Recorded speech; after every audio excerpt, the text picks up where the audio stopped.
ओम शांति। प्रश्नोत्तरी कार्यक्रम में एक बार फिर आप सभी का स्वागत है। आप सबके प्रश्न हम तक पहुंचते हैं और उन प्रश्नों का उत्तर देने का हम पूरा प्रयास करते हैं। आज हम कुछ प्रश्न लेंगे और उनके उत्तर देंगी आदरणीय आशा दीदी। ओम शांति दीदी। ओम शांति। हमारे पास कई प्रश्न पहुंचे हैं, कई पहले के भी प्रश्न हैं, तो हम ट्राई करेंगे कि सभी को लें। पहला प्रश्न हम जो बाबा के अभी रीसेंट अव्यक्त रूप से चले हुए महावाक्य थे उससे एक क्लैरिफिकेशन लेते हैं। बाबा ने कहा कि तुम्हें प्यार की, संतुष्टता की, खुशी की अंजलि देनी है, इसकी आवश्यकता है। तो अंजलि क्या है, अंजलि देने की विधि क्या है, और प्यार और खुशी की तो समझ में आया, प्यार क्या है और खुशी की अंजलि, लेकिन संतुष्टता की अंजलि क्या चीज़ होती है? तो ये इसको थोड़ा क्लैरिफाई कर। ये जो शब्द बाबा ने यूज़ किया अंजलि, वो इसलिए कि अनुभव, उनको चाहे थोड़ा सा भी, जैसे अंजलि होती है ना, तो चाहे थोड़ा सा भी उनको अनुभव कराओ ताकि आत्मा में वो रस प्यार का, संतुष्टता का, खुशी का भर जाए। वो प्यार ही है जो फिर आत्मा को परमात्मा की याद दिलाता है, परमात्मा स्मृति में रखता है। तो कैसे देंगे? कोई ऐसी चीज़ तो नहीं जो हम उठा के दे देंगे, लेकिन जब आत्मा आपसे मिलती है, आपके संपर्क में आती है, तो आप उसको रूहानी प्यार की अनुभूति तो करा सकते हैं ना। रूहानी प्यार की अनुभूति कैसे कराएंगे? परमात्म प्यार से। रूहानी प्यार की अनुभूति परमात्म प्यार से कराएंगे। परमात्मा का हम आत्माओं के प्रति जो प्यार है उसका अनुभव कराना, वो एहसास कराना, रियलाइज कराना, तो उससे आत्मा के अंदर वो प्यार की अमृत बूंदें कहें, वो जैसे कि उसको प्राप्त होती हैं। ऐसे खुशी है। अब खुशी अप्राप्ति पर कोई चीज़ होती है और फिर हमें मिल जाती है तो हमें खुशी होती है। तो खुशी आप उस आत्मा को दे सकें, वो भी हमारी रूहानी खुशी। कोई दूसरी खुशी तो अन्य पदार्थों की खुशी से तो लोग संतुष्ट नहीं होते हैं। आजकल आत्मिक खुशी, अंदरूनी खुशी चाहिए। वो अगर हम उनको स्मृति दिलाते हैं, वो कैसे? रूहानी शक्ति के आधार से। जब आप मानसिक रूप से इतनी भरपूरता और इतनी शक्तिशाली रीति से, शिव बाबा हमें क्या देता है, जब हम ये बात उनको बताते हैं तो उनके अंदर खुशी का अनुभव। फिर से मेरा पिता मुझे मिल गया। खोया हुआ परिचय जब उनको मिलता है और उनकी बुद्धि एकाग्र हो जाती है, उनको एक सोर्स मिल जाता है जिससे हम प्राप्ति कर सकें, तो उनको खुशी का अनुभव होता है। संतुष्टता, अब संतुष्टता हर एक की अपनी अपनी प्रकार की होती है, लेकिन जब बाबा हम बच्चों को कहते हैं संतुष्ट करने के लिए, तो जो वो आत्मा चाहती है, मानिए वो ज्ञान सुनना चाहती है तो हम उसको ज्ञान दें, मानिए वो शांति चाहती तो हम उसको शांति का अनुभव करा सकें, वो प्रेम चाहती तो हम उसको वो रूहानी प्रेम दे सकें, वो चाहती है कुछ अनुभव करना मेडिटेशन का तो वो हम करा सकें।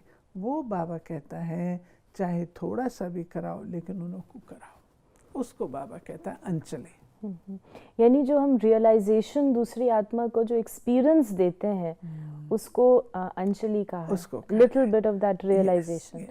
लेकिन इसको जब हम मनसा सेवा पर भी बाबा ने इसे कनेक्ट किया कि मनसा के द्वारा ये दान दो, अर्थात ये मानसिक रीति से जो हम सेवा करते हैं उसमें भी जो आत्मा को चाहिए मिलेगा तो उसे वो संतुष्टता का अनुभव हो रहा है दूर बैठे भी। जब हम मनसा सेवा कहते हैं तो प्रायः हमारे दिमाग में आ जाता है मैं यहाँ हूँ और वो आत्मा वहाँ है। मनसा सेवा का एक दृष्टिकोण ये है, नो डाउट, लेकिन मनसा सेवा एक ये भी है कि आप अपने मन से, जिगर से, दिल से वो बात कहें जो उसके जिगर को, मन को टच करे। ये भी तो मनसा सेवा है। जब उसके मन को टच करेगी तो वो आत्मा प्रफुल्लित होगी। तो आपने ये क्लैरिफिकेशन हमें दिया। अभी शिवरात्रि आने वाली है और हमारे पास 2-3 फ़ोन्स भी आए थे और कई लोग ये पूछते हैं कि जब शिवरात्रि होती है तो सेंटर्स के द्वारा झंडे लगाए जाते हैं घरों पर, जो गृहस्थी जो बाबा के ज्ञान में चल रहे हैं। तो जैसे एक माता जी ने अपना लिखा कि मैं ज्ञान में हूँ, अकेली हूँ और सब कुछ पूरा धारणा करती हूँ, लेकिन परिवार के अन्य सदस्य पूरी रीति से धारणा नहीं है उनकी। तो जो झंडा हम चाहते हैं हमारे घर पे लगे, उसका क्या प्रक्रिया होती है, कैसे ये होता है? कई लोग ये जानना चाहते हैं। कब, कितने साल के बाद लगता है, कैसे होता है? इसमें इतना सोचने की ज़रूरत नहीं है। कोई भी ध्वज होता है वह उस स्थान की अहमियत का परिचय देता है। शिव ध्वज, ये झंडा हमारे ब्राह्मण जीवन की, ईश्वरीय जीवन की आन और बान की निशानी है। शिव ध्वज के आगे हम प्रतिज्ञा भी करते हैं कि जब तक हमने कलयुगी सृष्टि को सतयुगी नहीं बना लिया, तब तक हम ये व्रत लेते हैं कि हम ये करेंगे।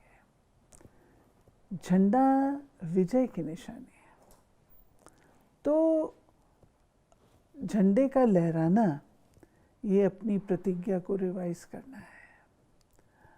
और घर पर झंडा लहराना लहरा सकते, ऐसी कोई बात नहीं है, परंतु घर के सदस्य एग्री तो करें। अगर वो एग्री ना करे तो उस ध्वज का फ़ायदा क्या? तो चैरिटी बिगिंस एट होम। नियम हो, सब कुछ हो, लेकिन अगर घर वालों की सहमति है तब कर सकते हैं। सहमति ना हो तो करने की ज़रूरत नहीं है। हम अपने बाबा के घर के झंडे को ही अपना झंडा समझें, ऐसी क्या बात है। और ये हर वर्ष हम लोग करते हैं।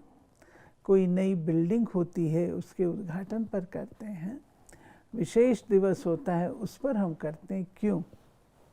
हम अपनी आप को रीडेडिकेट करते हैं, रिवाइज करते हैं कि हमने बाबा से क्या प्रण किया है। यानी अगर कोई ज्ञान में एक व्यक्ति भी चल रहा है पूरी रीति से, अन्य लोग चलते नहीं हैं लेकिन सहयोगी हैं, उनको आपत्ति नहीं है, वो धारणा में नहीं है, तो भी क्या झंडा लग सकता है? अच्छा तो नहीं लगता, क्योंकि सबको उस चीज़ से सहमत होना चाहिए और पालन करना चाहिए, तभी ठीक हो। मान लीजिए शिव ध्वज है और घर में भोजन की शुद्धता नहीं है तो शोभा नहीं देगा ना, इसलिए। दीदी, योग से संबंधित बाबा हमें कहते हैं कि जब आप योग में बैठो तो योग में भी अन्य कोई विचार ना आए सिवाय बाबा के। तो प्रश्न ये है कि योग में सेवा के संकल्प आते हैं जिससे योग डिस्टर्ब होता है, इसका उपाय क्या है? देखिए, बाबा ने हमको, हमारा स्कूल है ना, यूनिवर्सिटी है, तो हर एक का पीरियड है। ज्ञान का पीरियड है, योग का पीरियड है, धारणाओं का है, सेवा का पीरियड है। तो जिस पीरियड में जो सब्जेक्ट पढ़ाया जाता है वही पढ़ना होता है ना। मान लीजिए मेरा टेस्ट है मैथमेटिक्स का, क्लास चल रही इंग्लिश की, तो मैं उस समय मैथमेटिक्स तो नहीं करूँगी ना, इंग्लिश पढ़ूँगी ना। ऐसे ही जब हमारा योग का पीरियड है तो हमको योग ही लगाना है। ये भी हमारी सफलता नहीं है कि योग में मुझे सेवा के संकल्प हैं, हालांकि वो गलत नहीं है, अच्छे हैं, लेकिन पीरियड कौन सा है। एक बार ये सवाल मैंने गुलजार दादी से किया था, कहा था दादी ऐसे सेवा के संकल्प आते हैं, कोई सेवा चल रही तो प्लानिंग चलती है, तो दादी ने यही उत्तर दिया था कि जिस वक्त जो पीरियड है आपको वो पढ़ना है। आपको मैथमेटिक्स में 100 आउट ऑफ 100 है, आप इंग्लिश के पेपर में जाकर के मैथमेटिक्स देख के आ जाओ तो आपको मार्क्स कितने मिलेंगे, 0। तो इसलिए बाबा कहता है जो जिस समय पढ़ना है ना वो समय वही काम उस समय करो। तो हम ये समझें कि उसमें फिर हमारे वो मार्क्स भी ऐड नहीं हो रहे और यहाँ पर भी हमको 0 मिल रहा है, तो एज अ सब्जेक्ट इसको हम देखें। बाबा ने कहा है कि नॉलेज और अनुभव की डबल अथॉरिटी बनो। तो ये डबल अथॉरिटी बनना क्या है, क्योंकि अथॉरिटी हमें तब मिलती है जब अनुभव होता है। नॉलेज की भी अथॉरिटी चाहिए। नॉलेज की अथॉरिटी क्या है, आप जो ज्ञान आपके पास है आप उसको अच्छी तरह से अंडरस्टैंड करें, आप उसको मनन चिंतन करके आप उस ज्ञान को अपना बनाइए, और अपना जब आप उस ज्ञान को बनाते हैं तो आप हर बात को अच्छी तरह समझ सकते हैं। So you become the authority of that. तो ऐसे ही अनुभव की अथॉरिटी होती है। अनुभव की अथॉरिटी क्या है, मान लीजिए ज्ञान ये कहता है कि आप एक आत्मा हैं, तो आत्मा का अनुभव अच्छी तरह से होना ये ज्ञान की अथॉरिटी, अनुभव की अथॉरिटी। तो हमें नॉलेज की भी अथॉरिटी बनना है तो अनुभव की भी अथॉरिटी बनना है। जब हम अनुभव की अथॉरिटी में होते हैं तो हमको कोई चैलेंज नहीं कर सकता है। ज्ञान की अथॉरिटी में भी होने में हमें कोई चैलेंज नहीं कर सके, हम हर बात का आंसर दे सकें कि मनन चिंतन करके हमने उसको अच्छी तरह समझा है। यानी दोनों की अथॉरिटी चाहिए।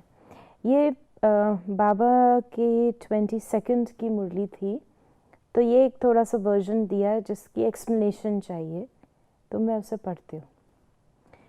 तो बाबा ने जो बताया था कि कृष्ण ने भी जन्म लिया ना, कंसपुरी आदि तो उस समय थी नहीं, कृष्ण का कितना नाम गाया जाता है, उनके बाप का गायन ही नहीं।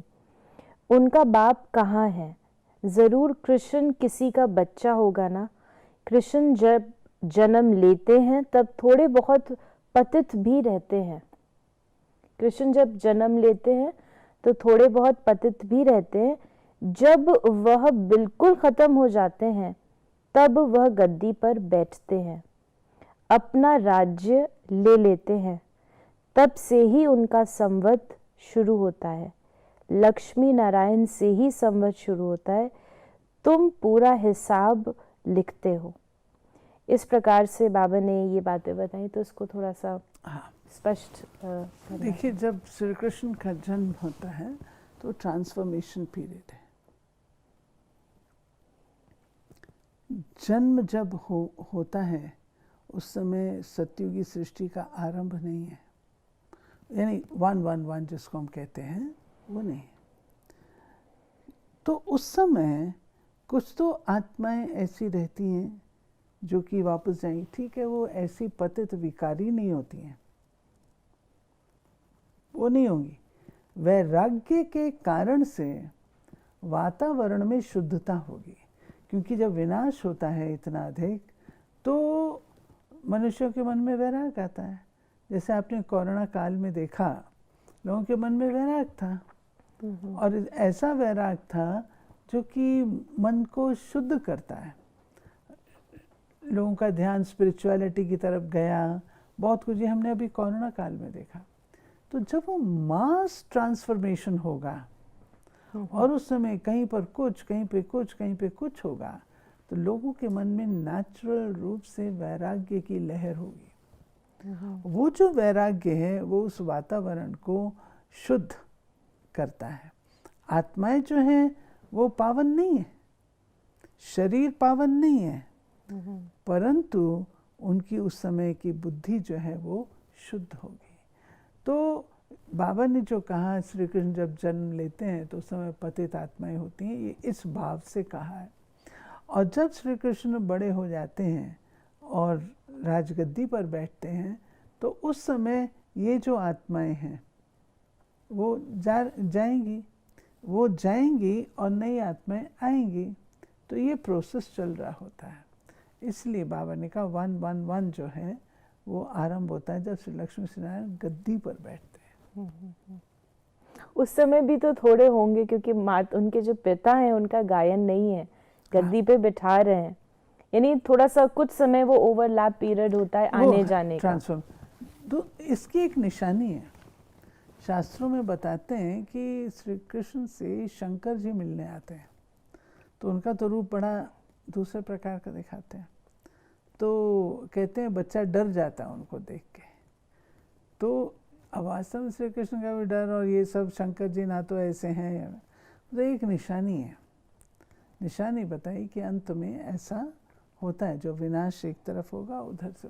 आप श्री कृष्ण जी का जन्म जो बताते हैं, आप जन्म देखिए उनको कारागार में बताते हैं, तो वो कारागार में तो पैदा नहीं होते हैं। दूसरी बात है मूसलाधार वर्षा होती है, बाढ़ आई हुई होती है, तो ये सब निशानियाँ लास्ट ट्रांसफॉर्मेशन पीरियड की हैं। तो आई होप ये क्लियर हो गया होगा, क्योंकि ये बात बाबा ने भी स्पष्ट की हुई है मुरलियों में। फिर बाबा ने कहा है कि स्वप्न में भी देह अभिमान का मैपन न आए। तो देह अभिमान अपने आप में मैपन है, तो इसमें जब हम कहते हैं कि मैपन ना आए, देह अभिमान का मैपन मतलब ही देह अभिमान, तो क्या मैपन कुछ और भी होता है? इसको थोड़ा स्पष्टीकरण की। मैपन मना अपनी मगरूरी में, ऐसे हम मैं कहते हैं तो कोई फ़र्क नहीं पड़ता, परंतु जब हम मैं कहती हूँ तो मैं किस हिसाब से कह रही हूँ, अहम के हिसाब से कह रही हूँ ना। तो बाबा ने ये बात कही है कि देह अभिमान केवल मैंपन नहीं है, देह अभिमान मैंपन है, लेकिन केवल ये नहीं है। इसमें आप अगर अपनी बॉडी की कॉन्शियसनेस में है, रूप रंग के, चाहे अपनी क्वालिटीज़ के, चाहे अपनी कलाओं के, चाहे अपने जन्म के, चाहे अपने स्टेटस के, किसी चीज़ के भी उसमें, तो वो देह अभिमान है। और मैंपन है, मैं सो एंड सो, मैं सो एंड सो, तो ये तो मैंपन है। तो ये मैंपन जो है वो ठीक नहीं। बाबा ने हमें सिखाया है जब कभी आप मैं बोलो ना तो कहो मैं आत्मा, तो उससे वो देह अभिमान खत्म होगा, देही अभिमानी होगा।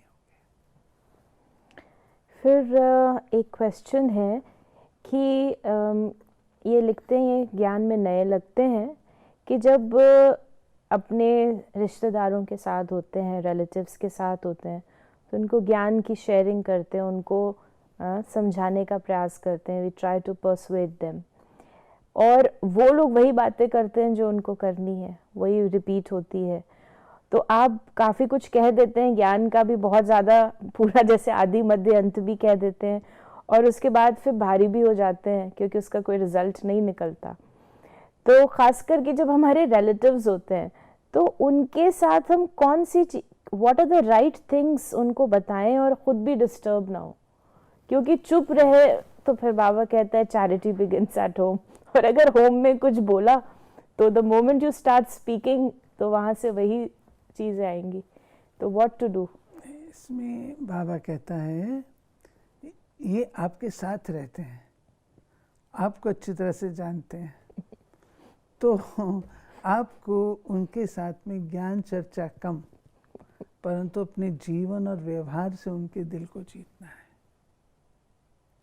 जीवन और व्यवहार जो आपका होगा वो उनके ऊपर प्रभाव डालेगा। आप उनको ज्ञान सुनाएंगे ना तो आपको कहेंगे अपना ज्ञान अपने पास रखो। उनके पास भी काफ़ी ज्ञान है, तो वो ये बोलेंगे ना आपको, तो इसलिए वो क्यों सुनना। हम अपने व्यवहार को इतना अच्छा बनाएं, अपने जीवन को इतना अच्छा बनाएं, जो आपसे वो पूछें भाई तुम इतनी साइलेंट कैसे रहती हो, तो मुझे इतनी पेशेंस तुम्हारे में कहाँ से है, वो पूछें, हम बताने जाएंगे तो वो काम नहीं चलेगा। चैरिटी बिगिंस एट होम का अर्थ ये नहीं कि आप ज्ञान सुनाना शुरू करो। चैरिटी बिगिंस एट होम का अर्थ ये है कि आप उनके दिल को जीतो, वो करना जो सबसे मुश्किल होता है। यानी हमें ज्ञान के स्वरूप में आना है, हमारे जीवन से वो ज्ञान दिखाई दे। तो जो इंटरेस्टेड हो हम उसको बताएं। बैठ के जब हम सत्संग करते हैं, चर्चा करते हैं, तो वो एक हैवीनेस आ जाएगी। तो ये बात का ये ध्यान रखें। बाबा ने कहा है कि सबसे अच्छा पार्ट उनका है जो पहले शिव की रुद्र माला में है। भक्त माला अलग है, रुद्र माला अलग है।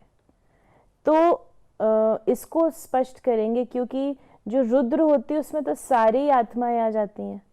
तो जब बाबा ने कहा कि अच्छा पार्ट है उनका जो शिव की रुद्र माला में है और भक्त माला अलग है, तो इसको थोड़ा स्पष्ट करें। उसमें ये है कि जब आप जैसे विजय माला, रुद्र माला में तो सभी हैं, तो लेकिन उसमें अगर आप विजय माला निकालेंगे तो 108 रतन रुद्र में से तो निकालेंगे ना। विजय माला की जो 108 मणके हैं वो रुद्र माला के ही तो मणके होंगे ना। रुद्र माला में तो सभी आत्माएं आती हैं, वन टू ऑल, तो उसी में से 108 निकलते हैं। ऐसे जो भक्त माला है वो भी रुद्र माला में से ही निकले हुए होते हैं, जो कि अच्छे अच्छे भक्त हैं, जिसका बाबा मीरा का नाम लेते हैं, नारद का नाम लेते हैं, और भी भक्त हैं। तो वो रुद्र माला के ही दाने हैं, जो कि अलग से भक्ति की अगर हम माला बनाएं तो वो अलग हो जाती है। यानी जब बाबा ने कहा कि सबसे अच्छा पार्ट उनका है जो पहले शिव की रुद्र माला में है, विजय माला की बाबा बात कर रहे हैं। हाँ, विजय माला। फिर ये एक पर्सनल बात है, पर्सनल किसी की प्रॉब्लम है, लेकिन उन्होंने बहुत अच्छा अपना अनुभव बताया है और आगे का डायरेक्शन भी पूछते हैं कि जैसे ये लॉकडाउन हुआ तो उनकी जॉब चली गई, उन्होंने लोन्स लिए हुए हैं, लैपटॉप पे अपना इंटरव्यूज़ भी देते हैं, जिस प्रकार से संघर्ष आज की दुनिया में है। तो अभी वो कहीं सेलेक्ट नहीं हो रहे, एक जैसे एक स्ट्रगल पीरियड उनका चल रहा है। लेकिन वो कहते हैं कि मैंने अपने मेंटल बैलेंस को बहुत अच्छे बना के रखा हुआ है और मैंने रिज़ल्ट बाबा के ऊपर छोड़ के रखा हुआ है। प्रयास तो ये कर रहे हैं, जैसे इनके क्वेश्चन से लगता है। वो ये पूछते हैं कि क्या कोई ऐसी चीज़ है जो मुझे करनी चाहिए और जो मैंने नहीं की, क्योंकि एफ़र्ट तो हर प्रकार से कर रहे हैं, बाबा अपने माइंड को भी स्टेबल रख रहे हैं। तो अब व्हाट नेक्स्ट, कुछ ऐसा हम और क्या करें ऐसी परिस्थिति में जहाँ पर ऐसी टफ सिचुएशन हो प्रैक्टिकल लाइफ में? मैं समझती हूँ कोई ना कोई काम ज़रूर करना चाहिए। कुछ भी करें, कुछ भी करें, लेकिन काम ज़रूर करें, तो उससे उनकी वो जो कंटिन्यूटी वो बनी रहेगी। और जब आप काम करते रहेंगे तो आपके अंदर वो एंथुसियाज्म बना रहे, अदरवाइज डलनेस आती जाएगी और बोझ महसूस होगा। तो इसलिए कुछ ना कुछ करते रहें। बाकी वक्त की बात होती है, हिसाब किताब की बात होती है, घबराएं नहीं, पेशेंस भी रखें और कुछ ना कोई काम करते रहेंगे तो ठीक होगा। यानी अपनी कंटिन्यूटी बना के रखें किसी भी रीति से, चाहे वो थोड़े समय के लिए हो, पार्ट टाइम हो, या कुछ ना कुछ करते रहें साथ साथ में, अपनी प्रॉपर जॉब ढूंढने के साथ साथ।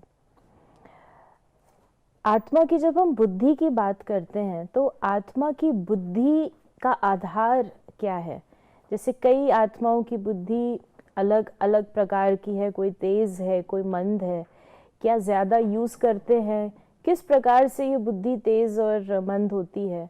बुद्धि का आधार क्या है? क्यों हर एक आत्मा की बुद्धि अलग है? पिछले जन्म का हिसाब होता है तो उसको स्पष्ट करें। ऐसा है कि बुद्धि को समझने की ज़रूरत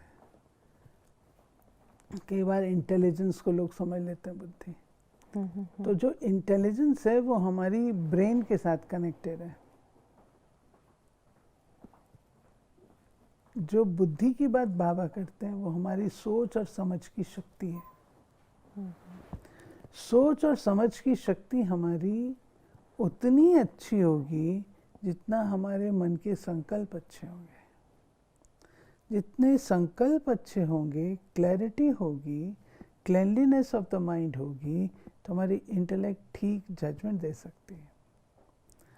अगर मन के अंदर बहुत ही विचारों के तूफान है तो बुद्धि स्थिर नहीं हो पाती है, और स्थिर ना हो पाने के कारण ठीक जजमेंट नहीं दे पाती है, तो हमको उसका ठीक रिप्लाई नहीं मिल पाता। इसलिए ये है बात कि हम बुद्धि को शुद्ध संकल्पों का भोजन दें, वो उसकी खुराक है। तो जितने अच्छे संकल्प होंगे, शुद्ध होंगे, हमारी बुद्धि उससे अच्छी बनेगी। तो हमारा समय तो भी समाप्त हो रहा है, लेकिन हम आखिरी प्रश्न आपसे पूछते हैं जो हमारा पुरुषार्थ भी रहे सारे हफ्ते का।